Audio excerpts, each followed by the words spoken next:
In the next year, 10,000 additional seats will be added in medical colleges and hospitals towards the goal of adding 75,000 seats in the next 5 years. രാജ്യത്തിന്റെ ആരോഗ്യ മേഖലയെ വളർച്ചയുടെ പാതയിലേക്ക് നയിക്കുന്ന പദ്ധതികളാണ് ഇത്തവണത്തെ കേന്ദ്ര ബജറ്റിലുള്ളത്. കഴിഞ്ഞ സാമ്പത്തിക വർഷത്തെ വിഹിതത്തെ അപേക്ഷിച്ച് 9.78% വർധനവ്. ക്യാൻസർ, മറ്റ് അപൂർവ രോഗങ്ങൾ നേരിടുന്നവർക്ക് വലിയ ആശ്വാസം നൽകുന്ന പദ്ധതികൾ പ്രഖ്യാപനത്തിൽ ഉൾപ്പെടുന്നു.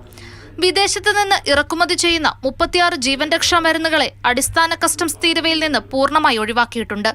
ഇതിനു പുറമെ മറ്റു 37 മരുന്നുകൾക്കും 13 വൈദ്യസഹായ ഉപകരണങ്ങൾക്കുമുള്ള കസ്റ്റംസ് തീരുവയും പൂർണ്ണമായി ഒഴിവാക്കി. എല്ലാ ജില്ലാ ആശുപത്രികളിലും ഡേ കെയർ, ക്യാൻസർ കേന്ദ്രങ്ങൾ തുടങ്ങും. അടുത്ത സാമ്പത്തിക വർഷത്തോടെ 200-ലധികം കേന്ദ്രങ്ങൾ പ്രവർത്തന സജ്ജമാക്കാനാണ് പദ്ധതി. മെഡിക്കൽ കോളേജുകളിൽ അടുത്ത വർഷത്തോടെ 10,000 പുതിയ സീറ്റുകൾ, 5 വർഷത്തിനുള്ളിൽ 75,000 സീറ്റുകൾ കൂട്ടിച്ചേർക്കും. Setting up of daycare cancer centers in all district hospitals in the next 3 years. 200 centers will be established in 25-26 itself.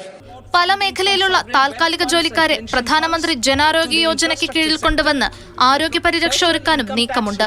Ayushman Bharat പ്രധാനമന്ത്രി ജൻ ആരോഗ്യ യോജനയിലേക്ക് 9,406 കോടി, ആയുഷ്മാൻ ഭാരത് ആരോഗ്യ അടിസ്ഥാന സൗകര്യ പദ്ധതിക്ക് 4,200 കോടി രൂപ, ദേശീയ ആരോഗ്യ മിഷന് 37,227 കോടി രൂപ.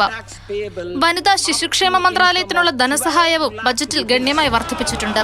പോഷകാഹാരക്കുറവ്, ശിശു സംരക്ഷണം, സ്ത്രീ ശാക്തീകരണം എന്നിവയെ ചെറുക്കുന്നതിൽ ശ്രദ്ധ കേന്ദ്രീകരിച്ചാണ് പദ്ധതികൾ. പട്ടികജാതി പട്ടികവർഗത്തിൽ പുതിയതായി സംരംഭം തുടങ്ങുന്ന 5 ലക്ഷം വനിതകൾക്ക് 2 കോടി രൂപ വരെ വായ്പ നൽകും. അതേസമയം തൊഴിലുറപ്പ് വേതനം ഉയർത്തുന്നതുമായി ബന്ധപ്പെട്ട പ്രഖ്യാപനങ്ങൾ ഇത്തവണ ഉണ്ടായിട്ടില്ല. മാതൃഭൂമി ന്യൂസ്, ഡൽഹി.